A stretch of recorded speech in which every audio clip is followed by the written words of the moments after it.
এই শীতের সময় আমরা অনেকেই জ্যাকেট ব্যবহার করি, কোট ব্যবহার করি, পিছনে কিছু লেখা থাকে।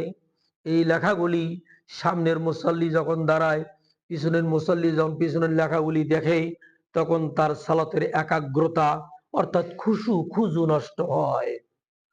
সেজন্য এগুলি বর্জন করা উচিত। অত্যন্ত সুন্দর প্রশ্ন, খুবই গুরুত্বপূর্ণ প্রশ্ন। মসজিদের সামনের ওয়ালেও অনুরূপভাবে কোনো লেখার প্রয়োজন নেই।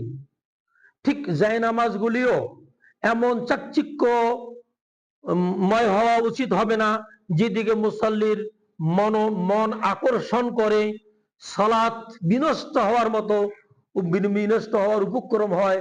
এই ধরনের চাকচিক্যময় জায়নামাজও ব্যবহার করা উচিত নয়। তাহলে মসজিদের সামনের ওয়ালে লাগানো যাবে না। যে মুসল্লির পিঠে বিভিন্ন ধরনের লেখা বা নকশা থাকে কোটে বা জ্যাকেটে, ওই সমস্ত মুসল্লির ওই সমস্ত কোট বা জ্যাকেটগুলি বর্জন করা উচিত। আল্লাহ রাব্বুল আলামিন আমাদের সমস্ত মুসল্লি ভাইদেরকে এই বিষয়ে সজাগ থাকার তৌফিক দান করুন। আমিন।